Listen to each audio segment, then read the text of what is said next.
The rise of childhood obesity has placed the health of an entire generation at risk.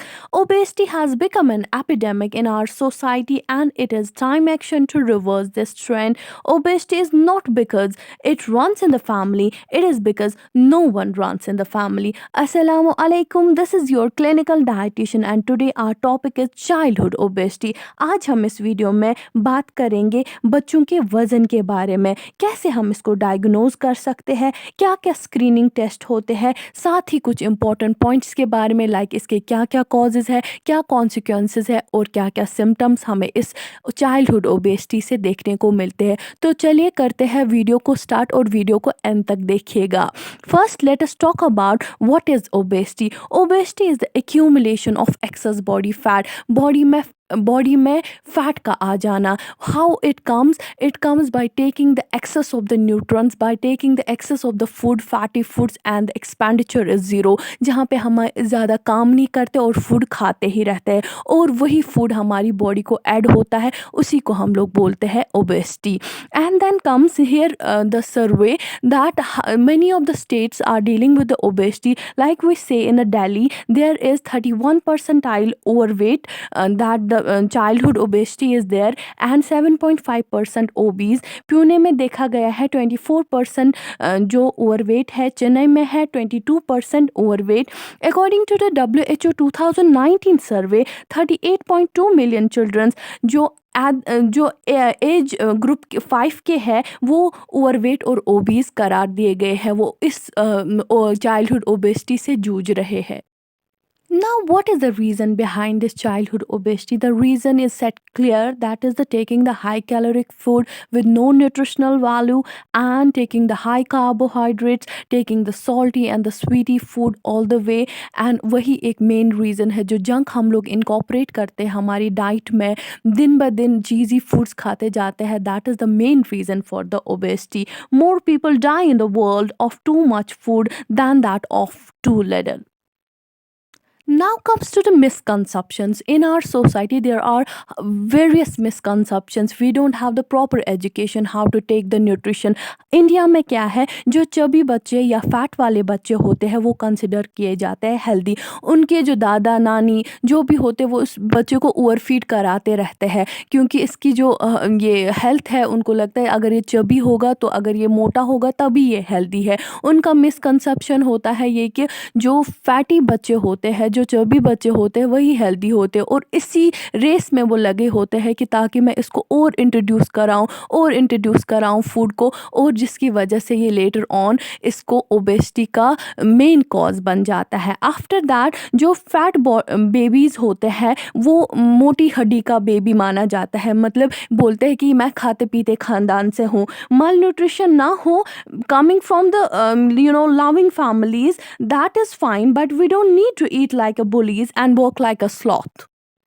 To eat is good, but खाते पीते खानदान से होना खुद के लिए अजियत का बायस ना बने। जितना आपकी बॉडी को रिक्वायर है उतना ही खाए, उससे ज़्यादा ओबेसिटी हो जाएगी, उससे ज़्यादा फैट में कन्वर्ट हो जाएगा और बॉडी में कार्डियोवैस्कुलर डिजीज़ या कैंसर जैसी बीमारियाँ बॉडी में आ सकती है।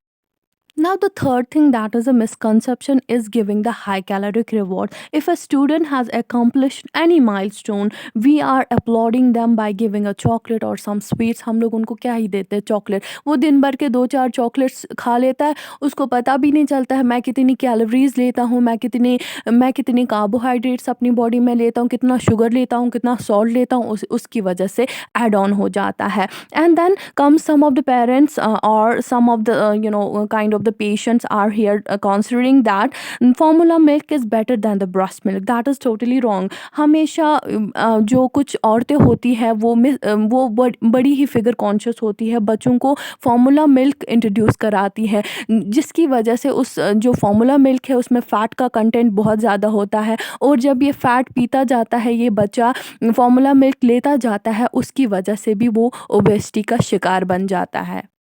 Now what are the risk factors? Childrens में क्या रिस्क फैक्टर्स है जिससे ये ओबेसिटी देखने को मिलती है? That is the first foremost is the maternal health. जो मैटरनल हेल्थ, जो माँ का जो जब माँ के पेट में ये बच्चा होता है उस टाइम उस माँ का फूड हैबिट्स कैसे है, वो कैसे खाती है, क्या वो जंक तो ज़्यादा नहीं खाती है, उसका लाइफस्टाइल कैसा है, क्या वो थोड़ी एक्टिविटी करती है या और दैट उसका सीडेंट्री एक ही जगह बैठ के रहती है, या उस बच्चे का जो फीटल एनवायरनमेंट है उस तक वो जो फूड पहुँचता है, वो प्लेसेंटा थ्रू जो फूड पहुँचता है उस तक, वो उसका एनवायरनमेंट कैसा है। ये ऑल फैक्टर्स जो है वो रिस्पॉन्सिबल है ओबेसिटी के लिए। Tackling childhood obesity is the examination of the parental maturity.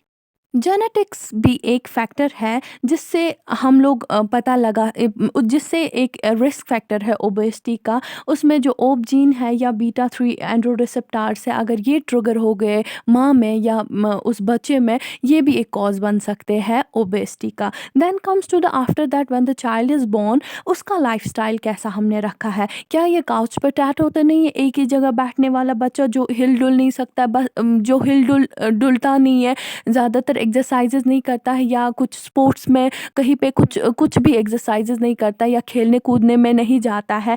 इसकी कैसी फ़िज़िकल एक्टिविटी है, इसका कैसा स्लीप टाइम है। Sleep time is a main important thing. ये कैसे सोता है, ज़्यादा टाइम तक फ़ोन के साथ मत रहता है, मोबाइल फ़ोन्स का ज़्यादातर यूज़ मत करता है। At the time of the chewing या at the time of the taking meals he is all the way in the on the phones. वो मत इसकी ज़्यादा है, क्योंकि पेरेंट्स क्या करते हैं, वो बच्चों को कार्टून्स के साथ लगा देते हैं, चलो मैं ओवरफीड करूँगा इसको ऐसे ही। उसको पता भी नहीं चलता है कि वो विदाउट च्यूइंग फूड निगल देता है, स्वैलो डाउन करता है और मामा खिलाती जाती है। एंड उसका टोटली जो कॉन्शियस जो उसका होता है वो मोबाइल फ़ोन्स की तरह होती है। और मामा जो है, मैंने आपको बोला, ये सब रेस में होते हैं कि कब मैं अपने बच्चों को 1 कटोरी या 2 कटोरी खिलाते जाऊँ, और वो उसी में खाता रहता है, और उसको वो भी एक कॉज़ हो सकता है ओबेसिटी का। डाइट एंड न्यूट्रिशन का तो है ही, means the proper diet should be there and the proper nutrition should be there. If introduction of the junk is there, that means the risk factor of the obesity is there. Then अगर मैं for example इस genetics को निकाल दूँ, the all the maternal health और the lifestyle of the child और the diet और the nutrition is a modifiable. आप इसको फिक्स कर सकते हो अपने प्रॉपर एनवायरनमेंट से, अपने प्रॉपर हैबिट्स से। अगर आप अपने हैबिट्स को सेटल अप करेंगे तो बच्चों को इस ओबेसिटी से बचा सकते हैं। Now comes to the assessment and the diagnosis. How the diagnosis and assessment of this obesity is done. There are the many ways to assess this. First most important, that is the BMI, that is the body mass index. And दूसरा जो है वो waist circumference है, या skin fold thickness है, या DEXTRA है। बहुत सारी machines लाई गई है, बहुत सारी machines introduce की गई है जिससे हम लोग इस बच्चे का फैट कंटेंट चेक करते हैं। इस बच्चे का जो फैट है कितना है बॉडी में, अकॉर्डिंगली हम लोगों का वो एक स्केल बनता है। इस बच्चे को हम लोग नॉर्मल में रखेंगे, ओवरवेट में रखेंगे, ओबीज में रखेंगे, किस एक पैरामीटर में हम इसको रखेंगे और कैसे इसको ट्रीट करेंगे। You know what, friends? No disease occur overnight. It takes years to develop when we nourish it by our habits. Let's talk about the complication. There are the n number of the complication related to the obesity. First one is that the fatty liver, liver पे चर्बी आ जाना, gall stones हो जाना, type second diabetes का ये बच्चा शिकार हो जाता है। जो लड़कियों में पॉलिसिस्टिक ओवरी देखने को मिलते हैं, उनके ओवरीज में बहुत सारे सिस्ट पैदा हो जाते हैं एंड पीरियड्स में भी बहुत प्रॉब्लम क्रिएट कर देते हैं। हाइपरटेंशन इस बच्चे में लेटर ऑन स्टेज पे जब ये अडल्ट हो जाता है, इसमें हाइपरटेंशन देखने को मिलता है। डिस्लिपीडीमिया, इसके जो ट्राइग्लिसराइड्स होते हैं, जो भी एलडीएल्स होते हैं इसकी बॉडी में, वो हाई हो जाते हैं। या बिनाइन इंट्राक्रैनियल हाइपरटेंशन हो जाता है, इसका ब्रेन जो है वो स्ट्रेस में आ जाता है। स्लीप एपीनिया होता है इसमें जब ये लेटने की पोजीशन में जाता है, स्लीप की पोजीशन में जाता है, तो इसको ब्रेथलेसनेस हो जाते हैं, ये बिल्कुल सांस नहीं ले पाता है at that time. Talking about the causes, causes are two types. Like the main cause here it is, that is the 98 percentile, that is the physiological cause. Physiological mainly cause वो है मतलब बच्चे का लाइफस्टाइल कैसा है, कैसे बैठता उठता है, कितना खाता है। एंड देन डिसऑर्डर्स में कुछ बच्चे जिनका जेनेटिक जेनेटिक्स होता है ये मोटापा, जिसमें या तो उनके वो बीमार रहते हैं वो बच्चे, हार्मोनल कॉज़ हो सकता है, उनका जेनेटिक कॉज़ हो सकता है, या कोई सिंड्रोम से वो डील कर रहे हो, कुछ बीमारी हो सकती है उनको, तब जाके उनको वो दिस ओबेसिटी, चाइल्डहुड ओबेसिटी होती है। अगर हाइट नॉर्मल है एज के हिसाब से, देन फिजियोलॉजिकल प्रॉब्लम है, मतलब खाने पीने की वजह से ही मसला है। गुड न्यूट्रिशन और फिजिकल एक्टिविटी वो उस चीज़ को कवर कर सकती है, लेकिन अगर हाइट नॉर्मल नहीं है, then the child should go for the further investigation.